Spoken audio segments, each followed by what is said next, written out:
السلام علیکم ناظرین، میں ہوں عدیل احمد۔ ملک بھر میں عام آدمی کے ذہن میں یہ سوال ہوتا ہے کہ بیوروکریٹس کیوں ہوتے ہیں، بیوروکریٹس کی کیا ڈیوٹیز ہوتی ہیں، اور بیوروکریٹس آخر کن کاموں کو سر انجام دیتے ہیں۔ میرے ساتھ میاں سیف الرحمان صاحب موجود ہیں۔ سر السلام علیکم۔ جی وعلیکم السلام۔ میاں سیف الرحمان صاحب، جیسے کہ آپ خود ایک بیوروکریٹ رہے ہیں، جی تو اس حوالے سے آپ ہمیں بہتر گائیڈ کر سکیں گے کہ آخر ایک بیوروکریٹ جو ہے وہ کیا ڈیوٹیز سر انجام دیتے ہیں؟ دیکھیں، نظام حکومت کی جب ہم بات کرتے ہیں تو ایک تو نظام ہوتا ہے جو عوام منتخب کر کے اپنے نمائندوں کو حکومت میں لے کے آتے ہیں۔ وہ بنیادی طور پہ وہ پالیسی بناتے ہیں جسے پالیسی فارمولیشن کہتے ہیں، اور وہ عوامی نمائندے آئین سازی کرتے ہیں، قانون سازی کرتے ہیں۔ ٹھیک ہے۔ پھر وہ ایک ڈھانچہ ترتیب دیتے ہیں، تشکیل دیتے ہیں، ٹھیک ہے۔ جس کے تحت نظام حکومت کو چلانا ہے۔ ٹھیک ہے۔ اچھا، وہاں پہ اس کا تصور بنیادی یہ ہوتا ہے کہ وہ عوام کے جو نمائندے ہوتے ہیں انہیں پتہ ہے کہ عوام کی ضروریات کیا ہیں، وقت کی ضروریات کیا ہیں، ٹھیک ہے۔ عوام کو کس طرح معاملات ان سے ڈیلیور کرنا ہے، ان کو کس طرح ان کے مسائل کو حل کرنا ہے۔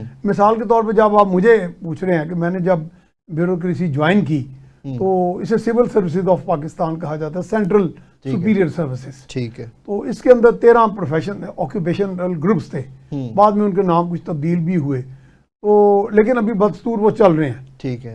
تو ان گروپس میں شاید ایک آدھ گروپ کم ہو گیا یا ایک اضافہ ہو گیا، کیونکہ میں تو بہت پرانی بات کر رہا ہوں، 4-5 دہائیاں گزر چکی ہیں۔ تو اس میں بھی بنیادی طور پہ یہی ایک چیز آپ کو تربیت میں دی جاتی ہے کہ جی آپ کے پاس ایک عہدہ ہے، ایک ذمہ داری ہے، تو آپ نے کیسے نبھانا ہے۔ میاں صاحب، جب آپ بیوروکریٹ تھے جی تو آپ کی کیا ڈیوٹیز تھی؟ دیکھیں، اس میں نے بتایا کہ ہمارے دور میں 13 آکوپیشنل گروپس تھے، مطلب police service of Pakistan, district management group, customs کا ایک تھا، ایکسائز اینڈ ٹیکسیشن گروپ میں تھے؟ میرا تھا کامرس اینڈ ٹریڈ گروپ۔ ٹھیک تو ہے۔ کامرس اینڈ ٹریڈ گروپ میں ہوتا ہے کہ جو بین الاقوامی جو ہماری تجارت ہوتی ہے، جیسے trading corporation of Pakistan, export promotion bureau ہوتا تھا، جسے آج کل ٹریڈ ڈیولپمنٹ اتھارٹی کہا جاتا ہے۔ ٹھیک ہے۔ تو اس میں اور ایک اس زمانے میں ایک آفس ہوتا تھا، chief controller of import and export, میں اس میں تعینات تھا۔ میرے سب لوگوں کی بڑی یہ شکایت ہوتی ہے، شہری عام شہری کے منہ سے میں نے متعدد بار یہ چیزیں سنی ہیں کہ بیوروکریسی نے ملک کا بیڑا غرق کر دیا۔ یہ آخر کیا سچویشن ہے؟ میرا خیال ہے یہ میں بیوروکریسی کو ڈیفینڈ نہیں کروں گا، کیونکہ میں عوام میں سے ہی ہوں، اور اب تو چونکہ میں بالکل ہی عوام میں سے ہوں اور صحافی بھی ہوں، اب تو مجھے 4 دہائیاں صحافت میں ہو گئی ہیں، تو اس لیے میں نمائندہ تو عوام کا ہی ہوں۔ میرا ذاتی خیال ہے کہ یہ بھی فیشن ٹاک زیادہ ہے، یعنی یہ ضرور ہوگا کہ کوئی بیوروکریٹ کسی لمیٹیشن کے تحت، یا کچھ لوگ ایسے بھی خائف ہوتے ہیں یا دیانتدار ہوتے ہیں، میں سمجھ لیں، تو ہمیں یہ سوچنا چاہیے کہ every one is good unless proved otherwise. تو اس میں ہم بعض کا سوچ لیتے ہیں جی میں فلاں کے پاس گیا، یہ سوچ لے کے کہ جی آپ نے میرا کام نہیں کیا۔ اچھا، کام کہنے میں بھی بعض اوقات ہم توقعات بزرگ سے زیادہ وابستہ کر لیتے ہیں، تو جو آفیسر ہوتا ہے اس کے پاس بعض اوقات بڑے محدود اختیارات ہوتے ہیں۔ ٹھیک ہے۔ لیکن ہمارا چونکہ گھٹمٹ ہوا پورا سسٹم کہ افسروں نے بھی جب تجاوز کیا تو بے انتہا کیا، ٹھیک ہے، اس لیے عوام کے اندر ایک عمومی رائے قائم ہو گیا کہ وہ تجاوز کر دیتے ہیں یا سیاستدان کے کہنے پہ یا رشوت لے کے کر لیتے ہیں، تو لہٰذا بیڑا غرق ان کے بیڑا غرق اس لیے انہیں کہتے ہیں کہ نظام کی عملداری ان کے ہاتھ میں، بالکل، یعنی حکومت کو فیصلہ کر دیا، عملداری یہ کرتے ہیں، بالکل امپلیمنٹیشن انہوں نے کر دی۔ اگر بیوروکریسی پازیٹیو یعنی کہ مثبت چلے اور اپنا کردار جو ہے وہ بخوبی ادا کرے تو ملک میں کیا تبدیلیاں؟ میں کہتا ہوں جی تقدیر بدل جائے۔ میں اس کی ایک مثال دیتا ہوں، کیونکہ بیوروکریٹ ایک تو چلو میں تو ایک سی ایس ایس آفیسر تھا نا، اب میرے نظر میں ایک سپاہی بھی آفیسر ہے، لیکن نا ہم یہاں اس کو آفیسر نہیں کہتے، شاید ہمارا کوئی معاشرے میں درجہ بندی زیادہ ہے، لیکن اگر آپ باہر کے ممالک چلے جائیں تو ایک سپاہی بھی آفیسر ہے۔ ٹھیک ہے۔ تو یہاں ہمارے ہاں تصور افسر کا یہ ہے کوئی ایس پی ہو یا اے سی ہو تو وہی افسر ہے، جیسے میرا کوئی اے سی کے برابر رینک تھا، تو لیکن سپاہی بھی ایک آفیسر ہے۔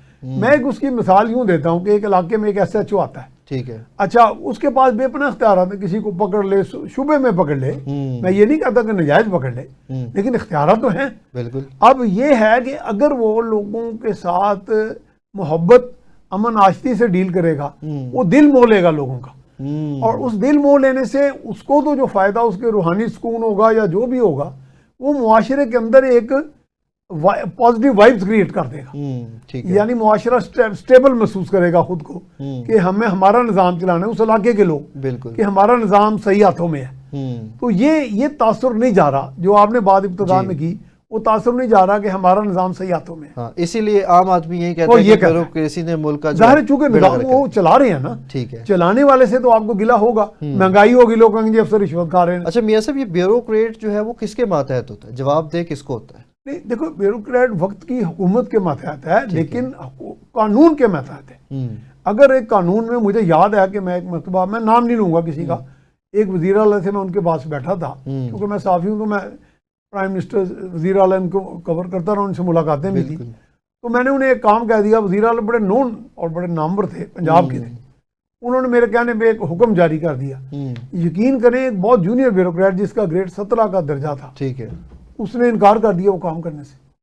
بڑی جرت تھی, بعد میں اس کی تعریف بھی بڑی ہوئی, بلکہ اس کا فائدہ یہ ہوا کہ کچھ حالات چیزیں درست کر لی گئی, یعنی جو کچھ اس میں سکم تھا قانونی وہ دور کر دیا گیا. ٹھیک ہے, تو یہ اچھی بات ہے, اس کی جرت رندانہ کام آئی, تو لوگوں نے اسے شاباش بھی دی. اس نے کہا میں تو جی اللہ کے آگے جواب دوں, اور اللہ کے بعد اس نظام کا جو قانونی ڈھانچہ ہے میں اس کے آگے جواب دوں. وزیر اعلیٰ ٹھیک ہے میرا باس ہے, ٹھیک ہے, وہ مجھے نکال بھی سکتا ہے, میرے خلاف ACR بنا سکتا ہے, بہت کچھ کر سکتا ہے.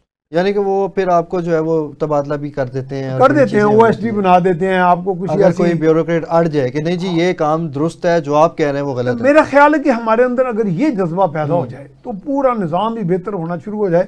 مطلب درستگی کے ساتھ مضبوطی کے, اصل میں مضبوطی میں کھڑے ہونے کا جو جذبہ آپ سمجھیں, اور آپ کے اندر ایک ایمان کا جذبہ ہو کہ جی میں کمیٹڈ ہوں اپنے نظام, اپنے قانون کے ڈھانچے کے ساتھ. لیکن اگر وہ کہتا ہے کہ نہیں میں تو کمیٹڈ ہوں, وزیر اعلیٰ کے حکم کے تابع ہوں, تو وہ وزیر اعلیٰ تو اسے کچھ بھی کہہ دے گا, یار یہ میرا مخالف ہے, اس کو پکڑ کے اندر دے دو. بالکل. تو وہ عام طور پہ یہ بھی روش رہی ہے کہ کچھ علاقے میں لوگ SHOs کو تعینات کرتے ہیں. میں خود چونکہ وزیر اعلیٰ آفس اور پرائم منسٹر آفس ہم جاتے رہتے تھے, تو میں نے کئی سیاستدانوں کو دیکھا کہ وزیر اعلیٰ کے سیکرٹری کو کہہ رہے ہیں یہ فلاں SHO کو فلاں جگہ لگا رہے ہیں, فلاں کو فلاں.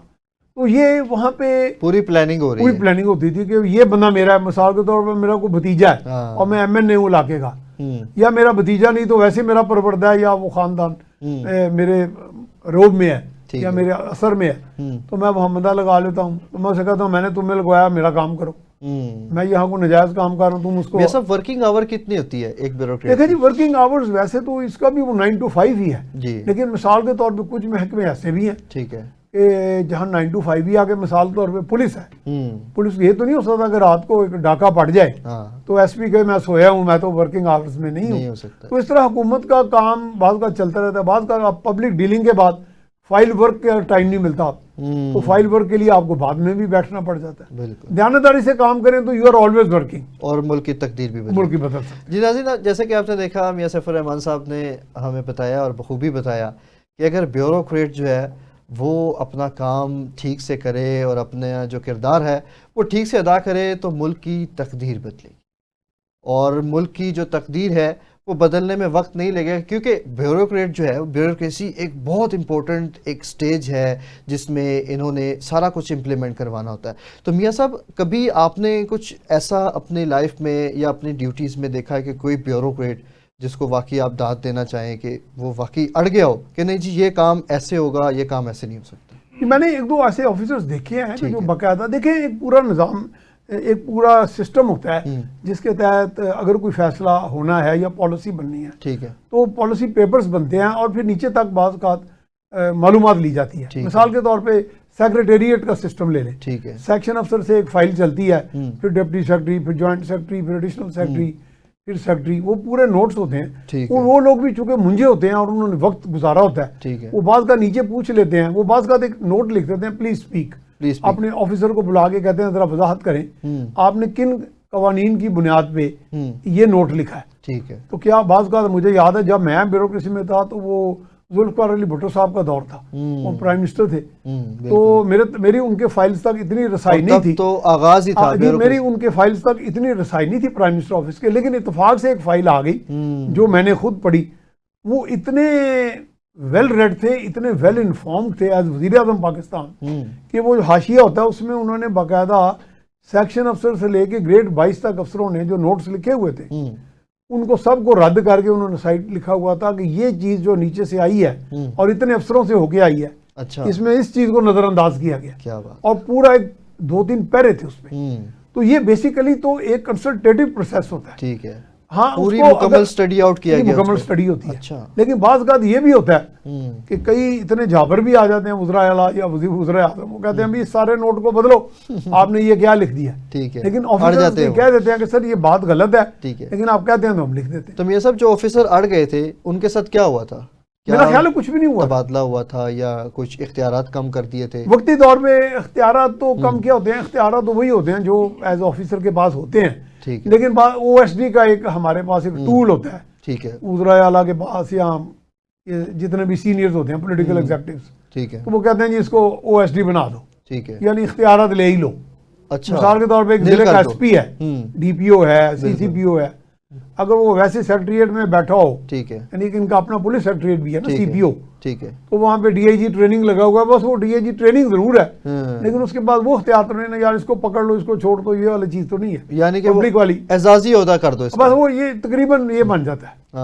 تو یہ ایک ٹول ہے جو سیاستدان استعمال کرتے ہیں، ٹھیک ہے، جس سے ذرا بیوروکریٹ خائف رہتے ہیں کہ یار میں کوئی اچھے عہدے سے، ایک ناموری سے. تو میاں صاحب اس میں تو وہ بیوروکریٹ جو ہے وہ ڈپریشن، سٹریس کا بھی شکار ہو جاتا ہوگا کہ میں جو کرنا چاہ رہا ہوں وہ ہو نہیں رہا، اور جو یہ کرنا چاہ رہے ہیں وہ کرنے کے قابل نہیں ہے، وہ منفی اثرات بھی اس کے ہو سکتے ہیں. یہ بیوروکریسی کے اندر بھی ایک تقسیم ہے ویسے. ٹھیک ہے. اس میں بھی کچھ لوگ ایسے ہیں جو بلو آئیڈ بوائز بن گئے ہیں، جو فیورٹس ہیں، جو بڑے، حالانکہ وہ اتنی محنت کر کے کچھ ایسے لوگ ہیں کہ جو ہینڈ ان گلو جسے انگریزی کا لفظ ہوتا ہے نا، وہ دست و بازو بن جاتے ہیں پولیٹیکل پاورز کے.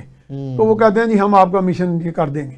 کیونکہ دیکھیں قانون کی تشریح جو ہے نا، اس کے اندر گنجائش ہوتی ہے تھوڑی بہت. اچھا. ویسے تو ہم نے جو چیز پڑھی تھی اپنی تربیت کے دوران، وہ اس میں بہت سی چیزیں تھیں، leadership, authority, motivation and morale building, and informal and formal organization. Informal and formal سے مراد ہوتی ہے قانون کا تو ایک ڈھانچہ ہے. ایک تو لکیر کا فقیر، آپ نے فیصلہ کرنا جی قانون یہ کہتا ہے. بالکل. ایک انفارمل ہوتا ہے کہ ایک بندہ آپ کے پاس آیا شکایت لے کے، قانون میں اس کی انٹرپریٹیشن واضح نہیں موجود، اس وقت آفیسر اپنا ذہن اپلائی کرتا ہے کہ قانون کی روح یہ ہے، اس کا مسئلہ یہ ہے، اس کو حل کس طرح کیا جاتا ہے، اس میں ہم آہنگی پیدا کرتا ہے. ویسے بنیادی طور پہ ایک ہیومن آفیسر کا بیٹھنا، ادروائز تو مشین رکھ دیں آپ، مشین میں قانون کا پرچہ ڈال دیں، ایک طرف شکایت کا پرچہ ڈال دیں، وہ مشین فیصلہ. آفیسر کیوں بیٹھتا ہے؟ آفیسر اتنی تربیت لیتا ہے، مقابلے کا امتحان پاس کرتا ہے، کئی مراحل سے گزرتا ہے، بڑا اس کو چیلنجز دیے جاتے ہیں، یہ چیلنج کس طرح، یہ ٹاسک دیے جاتے ہیں،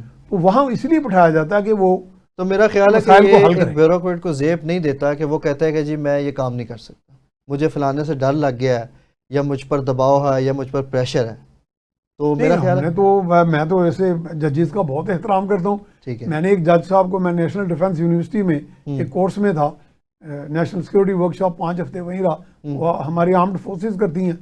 وہاں ایک جج صاحب آئے جو ذوالفقار علی بھٹو کے کیس میں بینچ میں تھے. میں نے کہا یور لارڈشپ، اب تو آپ ریٹائرڈ ہیں، لیکن ایک دل میں سوال ہے، وہ مجھے خلش ہے. تو آپ سمجھتے ہیں ذوالفقار علی بھٹو کے خلاف جو فیصلہ آپ لوگوں نے دیا وہ صحیح تھا؟ نہیں. انہوں نے کہا جو وہ اسٹگما تھا ہمارے اوپر، یعنی کہ ہم نے وہ غلط کیا تھا. تو یعنی کہ جب یہ اس طرح کے بھی ہمارے ہاں لوگ موجود ہیں، تو بیوروکریسی میں بھی ہیں، باقی اداروں میں بھی ہیں، اچھے برے تو لوگ ہیں. بالکل ایسے ہی. ناظرین، آپ نے دیکھا اور ہماری گفتگو سنی کہ کس طرح سے اگر بیوروکریسی اپنا کام کرے اور بھرپور انداز میں کرے اور اپنا کردار جو ہے وہ اچھے سے ادا کرے تو ملک کی تقدیر بدلنے میں وقت نہیں لگے. بیوروکریسی ایک ایسی پوسٹ ہے کہ جس میں چیزیں جو ہے وہ بڑی جو ہے وہ مشکل بھی ہو جاتی ہیں، گمبھیر بھی ہو جاتی ہیں، اور چیزیں جو ہے وہ بڑی کریٹیکل بھی ہو جاتی ہیں. تو صورتحال یہ ہے کہ جیسے کہ میاں سیف الرحمان صاحب نے کہا مجھے کہ بیوروکریسی کا جو ہے وہ یہ ہوتا ہے کہ امپلیمنٹیشن کروانا ہوتا ہے. تو امپلیمنٹیشن آپ نے دیکھا کہ جیسے کہ میاں سیف الرحمان صاحب نے مجھے بتایا کہ بیوروکریسی وہ واحد ہے جو کہ ملک کی تقدیر بدل سکتی ہے. اسی کے ساتھ اجازت چاہوں گا. پاکستان زندہ باد، پاکستان پائندہ باد. اللہ حافظ.